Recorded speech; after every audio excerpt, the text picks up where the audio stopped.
من الشيطان الرجيم منظومة ሲከፈት ዝም ብላችሁ የምትቃወሙ ሰዎች ቴዲ አፍሮን ጥቁር ሰው ምን ይልክ የሚል ሙዚቃ እየሰማ منظومة ሲከፈት تقاوم وتلك الأيام نداولها بين الناس إن الله على كل شيء قدير إن الله على كل شيء قدير እጅግ በጣም በሚያስገርም መልኩ ደግሞ የእስራኤል ወታደሮች ረመዳንን እጅግ በጣም በሚያስገርም መልኩ ያከበሩ يا أيها الإنسان ما غرك بربك الكريم الذي خلقك فسوى አንዳንድ ሰዎች ምን ይላሉ 50% የሰው ልጅ እመንና 100% የውሾችን ወይም ደግሞ የእንስሳትን እጅ ብትጨብጥ ይሻላል ይላሉ። በዚህ ሰዓት እየወጡ ባሉ መረጃዎች መሰረት አያቶላህን ያስገደሉትና ተገለዋል የተባሉት ሰው እስራኤል መግባታቸው ተሰማ። የኢራን አብዮታዊ ዘብ ዋና አዛዥ የጦር አዛዥ የነበሩትም ኢስማኤል ካአኒ በተለያዩ የዜና አውታሮች በእስራኤል ጥቃት እንደሞቱና እንዲሁም ደግሞ በጋርዶቻቸው እንደተገደሉ ወይም እንደታሰሩ ራሳቸው እንዳጠፉ ሲዘገብ የቆየ ቢሆንም አሁን ላይ ከእስራኤል የወጡ ዘገባዎች እንደሚጠቁሙት ታዲያ አዛዡ ደህንነታቸው ተጠብቆ እስራኤል እንደገቡ ሂኩ ላይ ገርማችሁ ይችላል። አብረው ደግሞ ቁጭ ብለው ሻይ ቡና እያሉ አብረው እየጠጡ አብረው ጊዜ ያሳለፉ እንደዚህ በመተመለከቱ መልኩ እሳቸው ስር ቁጭ ብሎ ብዙ ነገሮችን እየተቀበለ የነበረ ሰው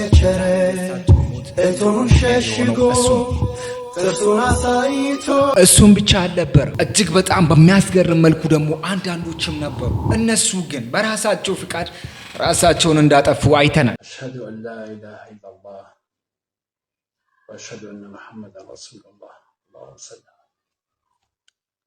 እንደዚህ ብሎ ራሱን አጥፍቷል። ሙሉ ቪዲዮን እዚህ ላይ ማስቀመጥ አልችልም። ከፈለጋችሁ በቴሌግራም ልልክላችሁ እችላለሁ። የራሷ ያረረባት የሰውን ታማስላለች እንዳትሉ እኔ አዝናለሁ እጅግ በጣም በሚያሳዝን መልኩ በጎንደር ከተማ አንድ ዳይ ከሚሞት 1000 ሰዎች ቢሞቱ ይቀላል የሚል ንግግር አለ። ይሄንን ንግግር ደግሞ እየተገበሩ ያሉ ሰዎች እነዚህ ሰዎች ናቸው። እጅግ በጣም በሚያስገርም መልኩ ተራሶችን አይገሉ። እጅግ በጣም በሚያስገርማችሁ መልኩ ለምንድን ነው ተራሶችን አይገሉት? ለምንድን ነው ትላልቅ ዓሊሞችን ትላልቅ መሪዎችን የሚገድሉ? ይሁንና ይሄ ልጅ እነዚህን ዓሊሞችን እንደገደለ ተረጋግጧል። ለእነዚህ ሰዎች ምን አይነት ምላሽ ይሰጣል የሚለው እስካሁን ምንም አይነት ነገር የተባለ ነገር የለም። እጅግ በጣም በሚያስገርም መልኩ ደግሞ ዓሊሞችን እየገደሉ ነው። አይን የሆኑ ሰዎችን እየገደሉ ነው። እስራኤልም ይሄንን ስትራቴጂ እንደምትጠቀም እናውቃለን። እቺ ሀገር ትንሿ እስራኤል ተብራ እየተጠራች ነው። እኔ የምላችሁ ግን ወንዶች ምን ነው እንደዚህ ጨከናችሁ? ባላጣው ማለት ነው። ስንት ጊዜ ባልፈልጋለሁ ስላችሁ ወንዶች ዝም አላችሁ። ምን ሆናችሁ ነው ወንዶች? በሰላም ነው? በሰላም አይደለም። ሰላም ምን አለ ብለሽ ሰዎች በፊት ሳምቡሳን ለመጥበስ ዘይት ይጠቀማሉ። አሁን ግን እናንተ እሱን ነገር ትታችሁ ወንድ ልጅን እየጠበሳችሁ እሺ ደግሞ ወንዶችንም እያቃጠላችሁ ይሁንና ሳምቡሳ እስቲሰሩ ሙያችሁን እንመልከት ስንላችሁ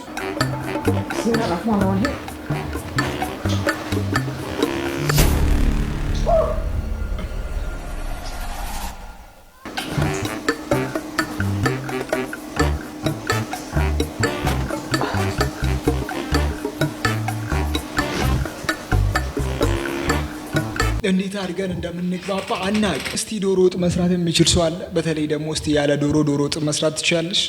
የማቀሰው ዋጋህን አያውቅም። ሰላሙ አለይኩም ወራህመቱላሂ ወበረካቱሁ። እንዴት ናችሁ? ሁሉ ሰላም፣ ሁሉ መልካም፣ ሁሉ ፒስ፣ ሁሉ ሸጋ አልሐምዱሊላህ። የጎዳና ይፍጣር ብለው ኮንሰርትን ያስመለከቱን ሰዎች በእነሱም አልፎ ደግሞ አስክረው እስልምናን እንዲቀበሉ ያረጉ ሰዎች ምንድነው የምትፈልጊው? ትንሽ ጊዜ እንዲሰጥሽ ነው የምትፈልጊው? አዎ፣ አንደኛ ስለ እስልምና ማወቅ ፈልጋለሁ። ብዙ ማላቃቸው ነገር አሉ። እንዴ ሳታውቂ ነው እንዴ ሙስሊም ነው? እና ተክሬ አይደለ እንዴ አርብ ቀን ሙስሊም የሆንኩት እኮ። እኔ እኮ ቀዳሜ እኮ ስነሳ ራሴን ሙስሊም ሆኖ እኮ ነው ያገኘሁት። እንዴ ምን ሆነ ነው? ጠጥቼ እኮ ነበር ዛን ቀን አርብ አይደለም ፓርቲ ነበር እኮ። ይሄ ነው ሪያሊቲው። እኔ ውሸት አልወድም፣ እውነት ነው የምናገረው። ጋይስ 1000 ሙሉ ልቅጣው። ሙድ ይያዛል ፍራም ማንም ሙድ ያዘው። እኔ ወላሂ ሙድ አልያዝኩም። ኖ ሰክሬ ነበር ያለሽ እንዴ? ታዲያ ያ ሁሉ ሰው ቁጭ ብሎ ባለበት ተቀበለሽ እና ታዲያ በነጋታው ነው ትዝ ሲለኝ ሙስሊም ሆኜ ያደርኩት እንዴ? በታፕታፕ ኮፒ ሊንክ አድርጎ ኧረ ጠዋት ላይ ስነሳ ቲክቶክ ላይ ስገባ ራሴን ሙስሊም ሆኜ ያገኘሁት ማለት ነው። ከዛ ጓደኛዬ ጋር ደውዬ እንዴት ነው ስላት ትናንት ሙስሊም ሆነሻል አለችኝ። ተመቸኝ። እኔ ድሮም ሙስሊም ወዳቸዋለሁ። ኦኬ አልኩት። እንደዚህ አስክራችሁ ወደ እስልምና የምታመጡ ሰው እረፉ እንጂ ምን ጠቀም? እዚህ ጋር መጥቶ ብትጠቀም ቢቀርስ አዶናይን ብታገኘው አሁን ሬሊ ባለፈው አዶናይ እንደዛ ባልከው ቪዲዮ በጣም ቪው ወደ አሪፍ ሄዶላል ምናምን ቫይራል ወጣል። ግን አሁን ሬሊ አዶናይን ብታገኘው ምን ይሰማል? ምንም አይሰማኝም። ምክንያቱም ለማለት ነው የሆነ በቃ ታውቃለህ ውስጥ የሌለ ማለት ነው የሆነ እንደ ሰዎች እንደዚህ በቃ አለርለ የሆነ ለፎሎ ምናምን ነገር ምናምን ብሎ የሆነ አለርለ ብዙ ሰው ማዮን ሪአክሽን ማዮን አክታሳ ያላ ያ እኔን አይደንቀኝም። በቃ እኔ ነኝ በቃ አላህ ማንም ሊመስል አይችልም። እኔ ማንንም ልመስል አልችልም። እኔ ደግሞ እንደዚህ ነገር አይደንቀኝም። ባገኘው ብዬ ምናምን እንዲህ መለማመጥ ማውረድ አይመቸኝም። በራሱ ኮንፊደንስ እንትምትል ነው ባገኘው ብዬ በማጸነው ነብያችን ነው በልቤ ከገባ ማለት ነው። አላህ ያገናኝ። አሚን። እኔ ማግኘት የምፈልገው ነብያችንን ነው ሰለላሁ ዐለይሂ ወሰለም እያለ ነው። እስቲ ሁላችንም እሳቸው የምናገኛቸውና ለእሳቸው ጎረቤት የምንሆን ሰው አላህ ያርገን። እንዳትሞክሩት ይሄን ነገር እንዳትሞክሩ። ከዛ አይነን ፈገግ እንዳልክ ከዛ ኮስታ በዛው ላይ ቅንድብን ሶ ፈገግ በል ያ ሞዴል እሺ ሶ ፈገግ በል በደንብ ከዛ ቅንድብን ከፍ አድርገው በደንብ አይነን ክፈተው ከዛ ኮስታ በል ካፍ ብቻ ጥርስን ፈገግታን ብቻ ተወው። አሁን እኮ ፊትህን መለስከው። ሶ መጀመሪያ ፈገግ በል አይነን ክፈተው በደንብ ከዛ ቅንድብን ከፍ አድርገው ከዛ ፈገግታን ብቻ ተወው ፈገግታን ሙሉ ለሙሉ ዘጋው አፍህን። ከዛ በኋላ አይነን ጠበብ አድርገው። this is the matter. So stay ደነገጠ expression aside like sit oh, okay how about serious like ኮስተር ያለ በጣም ያ ፈገግታ ይሄ ውሸት ነው የእውነት ፈገግታ all right this is how we develop our models when it's come to የሙከራችሁ ነበራችሁ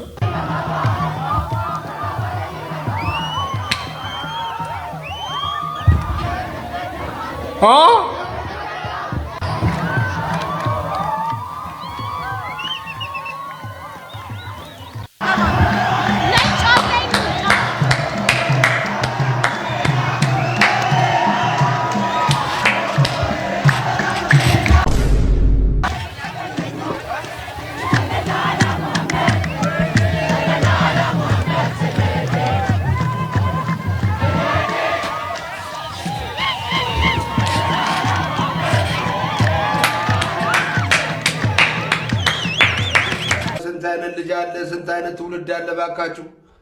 እጅግ በጣም በሚያስገርም መልኩ ደግሞ የጎዳና ኢፍጣር ከተባለ በኋላ ደግሞ ብዙ ነገሮችን ተመልክተናል። አንደኛው ይሄንን የመሰለ ሰው ተመልክተናል። ይሄንን የመሰለ ሰው በሰላቱ ላይ እንደዚህ እየሰገደ ተመልክተናል። ሌሎቹ ደግሞ እሱን ለመምሰል ሲጥሩ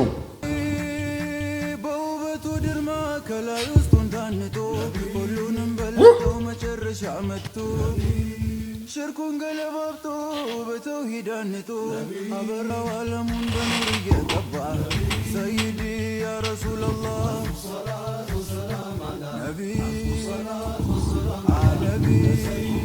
አልገባን አዳደፈ ቤቶች ምን እያደረጋችሁ እንደሆነ አልገባን በደንብ አልገባን። እሺ ሲቀጥል ደግሞ እጅግ በጣም በሚያስገርም መልኩ ደግሞ ሌሎቹ ደግሞ ሰርቆ ሲወጡ ተመልክተን አስብ ከነዚህ አይነት ቦታ ሰርቃችሁ ስትወጡ ተሸክሞ ይዞ ሲሄድ አንድ ሰው እርጎን አዝቼዋለሁ። እርጎን ትመልሳለህ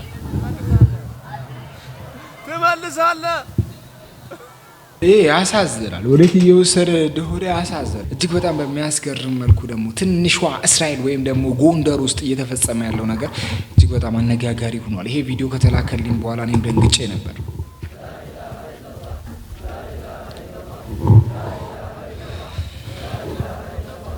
ሙስሊሞችን በመግደል እስልምናን ማቆም አይቻልም። ለሙስሊሞች ሞት ሻሂድነታቸው ነው። እስር ቤት ደግሞ እንደውም መመሰጫቸው ነው። ስደት ደግሞ ሂጅራቸው ነው። ስለዚህ ሙስሊሞችን ምንም ብታንበረክካችልም ማለት ነው። ገዳይ በራስህ እፈር። መግደል መሸነፍ ነው። መግደል ማለት ቆሞ ቀርነት ነው። የ3000 ዓመት ወደኋላ ድንቁርና ነው የምታሳየው። ጎንደር ውስጥ ለተገደሉ ሙስሊም ወንድሞቻችን አላህ ጀነተል ፊርደውስን ይወፍቃቸው። ገደልክ አልገደልክ መሳሪያ ያላዘን መግደል ደግሞ ወንድ አያሰኝም። አቅም ካለ የመንግስት ኃይል ቆሞ እየጠበቀ ነው። ወጣ ብለህ ሞክረው። አባ መሳሪያ ያላዘን ጾመኛን መግደል የለመድከው ድንቁርና ነው። ጀለስ ይሄ አይገባቸውም። እንደዛ በባዶ ሆዳቸው ከመስጊድ እየተመለሱ ባሉ ሰዎች ላይ ጠመንጃ አንስተ በትኩስ አይደለም በአፍ በመላስ ያልሆኑ ቃላቶችን ብትላቸው እጅግ በጣም ዋጋ የሚያስከፍል እጅግ በጣም የሚሰቀጥጥ ነገር ነው። ለዚህ ያደረጉ ሰዎች ፖለቲካዊ ጥቅማቸውን ፈልገው ነው። ረመዳን አለቀ። የተጠቀመበት ተጠቀመ ነው፣ ያልተጠቀመበት ደግሞ ያው እንዳለ ነው። በቃ እንደተቆጨ እንደተጸጸተ ነው። ይሄን አሁን የተናገርኩትን አባባል ስትሰማ ምን ተሰማ? በእርግጥ አሁን ገና ረመዳን አላለቀም እንኳን፣ ግን ምን ተሰማ? ይሄን አሁን ያሁኑን ንግግር የምትሰማበት ጊዜ ይመጣል፣ ረመዳን ሲያልቅ ማለት ነው። የዛኔ ምን አለ ሰግጄበት በደንብ ቢሆን ቀርቼበት ቁርአኔን በደንብ ቢሆን አንብለ ከምትል አሁን ያው ጊዜው አለ፣ አሁን እና አጋጣሚው አለ፣ እድሉ አለ። ገና ግማሽም አልሆነ። ቢተውፊቅ እና 10 ቀናቶች ብቻ እንደቀሩ ሁላችንም እናውቃለን። እነዚህ 10 ቀናቶችን በተለይ ደግሞ እነዚህ 10 ቀናቶች ወሳኝ ስለሆኑ ለማስታወስ ያክል ሁላችሁ ብትጠቀምበት እና ከዛ ለኔም ደግሞ ነገር ዱዓ ታደርጋላችሁ እንደ ሐሳብ። የጎዳና ላይ ኢፍጣር ነቢያችን አለይሂ ሰላም ጎዳና ላይ መቀመጥን ከልክለዋል። ጎዳና ላይ አንድ ሰው ከተቀመጠ ግን ሐቁን መጠበቅ እንዳለበት ደግሞ ተናግረዋል። ከዛ ውስጥ ሰላምታን መመለስ አለበት። መንገድ ላይ የተቀመጠ ሰው ሰላምታ በሚቀርብበት ጊዜ ሰላምታን መመለስ አለበት። አጅነብይ ማየት የለበትም፣ መሾፍና ማላ የለበትም። እዚህ ላይ በደንብ አስምሩት። ሰውን አዛ ማድረግ የለበትም፣ በንግግርም ቢሆን በተግባሩ። መንገድ ዘግተ ምናምን ከዚህ ሰዓት እስከዚህ ሰዓት መንገድ ዝግ ነው ብለህ ደግሞ ስታረገው ይሄ ሌላ ታሪክ ነው። ያው በዚህ ጉዳይ አሁን ላይ ያሉ ዑለሞች ምን አይነት አመለካከት እንዳላቸው የራሳቸው አመለካከት ብቻም ሳይሆን ዲኑ ምንድነው የሚለውን ያው ያልታየ ነገር ቢድዓ እንደሆነ ተናግረዋል። አላህ Subhanahu Wa Ta'ala ላለው ነብያችን አለይሂ ሰላም ተናገሩት። ዑለሞች ለሚናገሩት ነገር ኢስቲስላም የሚያደርግ ሰው ይሄን ነገር መቀበል ይከብደዋል ብዬ እኔ አላስብም። አንተ ሌላ ጦማዕ ከሌለ ኮካይ መራጨት ሱስ ከሌለ ለመሾፍ ለመከለም ቃላ የሌለ ጉጉት ከሌለ ኖርማል የሆነ ነገር መቀበል የሆነ ነገር ልትሰራ ፈለግ ይሄ ነገር የሌለ ነገር መተው ቀላል እንደኔ ቀላል ነው። ወጥቷል። በተለይ በአሁን ሰዓት ዒድ ሰላትን በጀማዓ ለመስገድ ያው ነብያችን ሰለላሁ ዐለይሂ ወሰለም ያዘዙት ነገር አይደል? በሜዳ ተሰብስቦ ያንን ነገር ለመተግበር የሚከብደው ሰው ነው እንደዚህ አይነት ነገር ላይ ያዙን ልቀቁኝ ሲል የሚስተዋለው ብዙ ጊዜ እና ደግሞ በዛው አጋጣሚ ነው ነገራቸው እንደዚህ ትላልቅ ሰው እንደዚህ አንዳንድ ሰው አዋቂ ነው ብለህ የምትለው ሰው ስለሰራው ነገሩ ሐላል አይሆንም። ይሄን ነገር በደንብ ያዙልኝ። እንትና ጀሃነም ሲገባ ተከትሏ አትገባ። ባረከላሁ ፊኩም። እና ይሄ ቪዲዮ ዕውቀቱ ላይ የለው ሰው ጎዳና ላይ ኢፍጣር ይቻላል ወይስ አይቻልም ብሎ ለሚለው ሰው ይሄ ትክክለኛ ሆነ መልስ ነው። የጎዳና ኢፍጣርና ሞሊድ ላይ አሁንም እንግዲህ ሌላ ርዕስ ተገኝቷል። እነዚህ ነገሮች ላይ ለንጨቃጨቅ ጫፍ ላይ ደርሰናል። ይሄ የጎዳና ኢፍጣር እኔ በበኩሌ ብዙ አጋጣሚዎችን አግኝቼ ነበር። የጎዳና ኢፍጣር መሄድ ስላልፈለኩ ብቻ ትቼዋለሁ። የጎዳና ኢፍጣርን እኔ ከሞሊድ ለይቼው አላየውም። ሞሊድን የሚያከብር ሰው ምናልባት ይሄንን ነገር ቢያከብር ብዙም አልገረምበትም። ግን ሞሊድን የማታከብሩ ሰዎች እንደዚህ አይነት ቦታ መገኘታችሁ ለዳታ ጥሩ ነው ብዬ አላስብም። ሁሉም ሰው በአንድ መስመር ቆሞ ዱንያውን ትቶ ወደ ፈጣሪው ፊት ሲቀርብ ከላይ የምትመለከቱት የኛ ትንሹ ጀግና ግን የራሱን አዋጅ አወጀ። ሶላቱ ይቆይልኝ ሆዴ ግን አሁን ይፈልጋል ያለም ይመስላል። የሶላቱን አሰላለፍ ትቶ የፒዛውንም ሽታ ተከትሎ የራሱን ፕሮግራም ሲያወጣ የልጅነት ንጽህናውና ግዴለሽነቱ ልብንም ይነካል። በእርግጥም ልጅነት ማለት እንዲህ ያለ የልብ ነጻነት የመከተል ውበት ነው።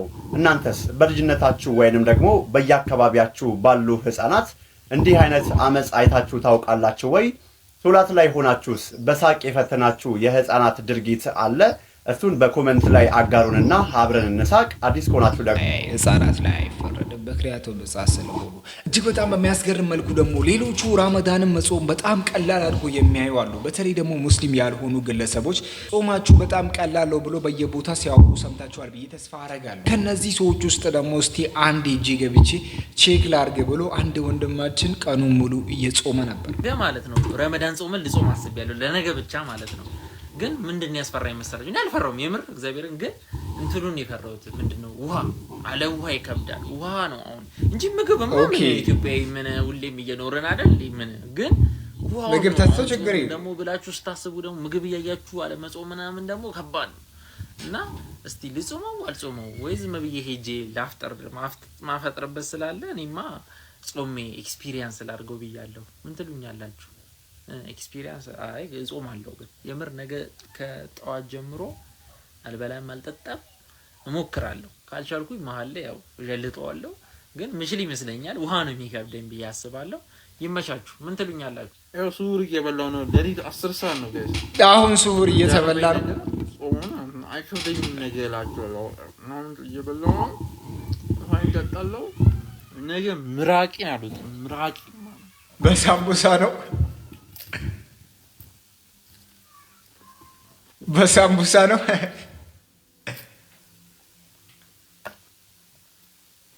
አጾምም ያልከኝ ልጅ አጨርሰውም ያልከኝ ልጅ ደህና ነህ ምራቄ ራሱ አላትኩም ነው የምላችሁ። ምራቄ እንኳን ታላስተክስ አይ አይደለም ቁም ነገር የምር በስነ ስርዓት ነው እንትን ያልኩት። ደስ ይላል እግዚአብሔርን ነው የምላችሁ።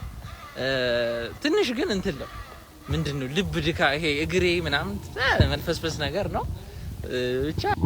እግሩ ላይ ትንሽ መልፈስፈስ ነገሮችን ተመልክቷል እንጂ በጣም ቀላሉ እጅግ በጣም በሚያስገርም መልኩ በተከታታይ ይሄ ልጅ 5 ቀን ቢጾም ምን አይነት ሪአክሽን ሊያሳየን ይችላል የሚለው ጥያቄ ምልክት ውስጥ ይግባል። ስለዚህ ካሁን በኋላ እኔ ወላሂ ቢላሂ የሚለው የነበርኩ ማርያምን ብዬ እምላለሁ። ምክንያቱም እስልምና ፋልሽ እንደሆነ ገብቶኛል፣ ስህተት እንደሆነ ማለት ነው። ካሁን በኋላ እቺን ቀድጄ ጥላታለሁ። እስልምና አይደለም ካሁን በኋላ ስም የራሱ አንተ ብታወጣልኝ። አረ ይሄንን ቪዲዮ በደንብ ሼር ኮፒ ሊንክ አድርጉት ጀማው። አንድ ሰው እንኳን ከመካከላቸው ነቃ ደንገጥ ያለ የሚያስተውል የለም ማለት ነው። ለነገሩ አስተዋይ ቢሆኑ ለአንዲት ቀን እንኳን ክርስትና ውስጥ ባልኖሩ። ቆይ የትኛው ሙስሊም ነው እስራኤልን የሚደግፈው? በእርግጥ ድራማው እኮ ይቷጣለት ነበረ፣ ግን ትንሽ መሐመድ ከሚለው ስሙ ቀጥሎ የእስራኤልን ባንዲራ ማካተቱ አስባተተ እንጂ ለማንኛውም እነሱ ማጭበርበር መዋሸታቸውን አያቆሙም። እኛም የእውነት ወደ እውነት በአላህ ፍቃድ እናሰልማለን ኢንሻአላህ። ወሰላሙ አለይኩም። ድራማቸው ይቀጥላል፣ እኛም ደግሞ ጉዟችንን እንቀጥላለን። ምኑ ይቀጥላል? ምኑ ይጮሃል ይባል። ገመሉ ይሄዳል፣ ውሻውም ይጮሃል የሚባለው እንደዛው ይሆናል። ይሄ ነገር ከተገነባ ኢትዮጵያ ውስጥ ያሉ ነን ሙስሊም የሆኑ ሰዎች ምን እንደሚሉን አናቅም። ይበሉናል ወይም ደግሞ የሆነ ነገር ያደርጉናል የሚል ፍራቻ አለ። እጅግ በጣም በሚያስገርም መልኩ ነጃሺ የምትባል ሀገር የነጃሺ ሀገር ሆናች ሀገር አንድ ትልቅ መስጂድ እንደሌለ ሲታወቅ እጅግ በጣም ይገርማል። ሌሎቹ በጣም ትላልቅ መስጂዶች አላቸው። ግብጽ የምትወስዱ እጅግ በጣም አስገራሚ የሆኑ መስጂዶች አላቸው። ከዛም ደግሞ ወጣ ስትሉ ወደ ሳውዲ አረቢያ፣ ሱዳን ራሱ በአቅሟ እጅግ በጣም አስገራሚ የሆኑ መስጂዶችን አላት። ኢትዮጵያ ለምን አልኖራትም ተብሎ ብዙ ጊዜ ይጠየቃል። ይሄንን ነገር ደግሞ ዛሬ ምላሽ ያገኘ ይመስላል። እጅግ በጣም አስገራሚ በሆነ መልኩ በአስገራሚ ዲዛይን ዓለም እጇን አፏ ላይ አድርጋ የምታወራለትን መስጂድ ሊገነባ እንደሆነ በኢፍጣር ፕሮግራም ላይ ህዝቡ አሳውቋል። በስተመጨረሻ አንድ ብስራት አለኝ። ጆሮ ከሰጣችሁኝ ብስራት አለኝ። እሱስ ዛሬ ቅድም ኡስታዝ አቡበከር ጠቅሶ ለኔ ብሎ እንደተዋ አስታውሳለሁ። ያ ምስራች ወይንም ብስራት ምንድነው ብትሉ ነጃሺ ለሀገር የምለው ትርጉሙ ምንድነው የምለውም እዚህ ውስጥ ልታገኙት ትችላላችሁ። ታላቁ የንጉስ ነጃሺ እስላማዊ ማዕከል በተከበረው በውዱ ጠቅላይ ሚኒስትራችን መሃል ከተማ አይን ቦታ ላይ ተሰጥቶን ሳንገነባው ሳናለማው አመታትን አሳልፈናል። ሙስሊም አይደለም አገር ውስጥ ያሉት ውጪ አገር ያሉ ሁሉ አዝኖብናል። ሐቂቃ ለማውራት እኛም ሞራላችን ተነክቶ ነበረ። ነገር ግን ይሄንን ስናደርግ ዝም ብለን ቁጭ ብለን ሳንሆን ከውጭም ከውስጥም ስንታገል ነገ ከነጎዳ ይሰራል ተብሎ በተለይ የውጭ አህለል ኸይሮች ሙሉ ተስፋ ሰጥቶን ሁላችሁም ማለት ይቻላል በምታውቁት መሰረት ቃል ገብቶልን ስንጠብቅ ነበረ። ጠብቀን እንግዲህ መጨረሻ ላይ ውጤቱን ባለማየታችን ወደ ሀገራችን ተመልሰን በገዛ ሀገራችን እንሰራለን ብለን አላህ ላይ ተስፋ በመጣል የሀገራችን ትላልቅ ነጋዴዎች ብዙ ሳይሆኑ ውስን ትላልቅ በዲናቸው የሚመሩ ነጋዴዎችን ሰብስበን በቅርብ ጊዜ ማለትም ከ3-4 ቀን በፊት ምንድነው ሁሌ አህለል ኸይሮች ውጭ የሚፈለጉ እኛ የለንም ወይ? አህለል ኸይር በኢትዮጵያ የለም ወይ? በሀገራችን ይሄንን ትልቁና የኢትዮጵያን አሻራ ለምንድነው ማናለማ ማንገነባው ብሎ ተሰብስቦ የኛን ጥሪ ተቀብሎ ሙሉ ለሙሉ ተረክቦ ነጃሺ ማዕከሉን ትልቁን ሙሉ ለሙሉ ግንባታውን እንፈጽማለን ብሎ ቃል ገብቷል። ይህንን ያደረጉት አገር በቀል ነጋዴዎቻችን የተበረኩ ትላልቅ ለሀገር አልንታ የሆኑ ነጋዴዎች ትላልቅ አባቶች ስለሆኑ ለነሱም ዱዓ እንድታደርጉና እኛም እንደ ኢትዮጵያ እስልምና ጉዳዮች ጠቅላይ ምክር ቤት ደስታችን ለመግለጽ እናንተን ለመጠበቅ ስለሆነ ይሄው ከዛሬ ጀምራችሁ በሀገር በቀል ነጋዴዎች እንደምሰራ እነሱ እነማን ናቸው የሚል በሂደት የምትሰሙ ስለሆነ መልእክቱ አላህ ዘንድ ደርሷል።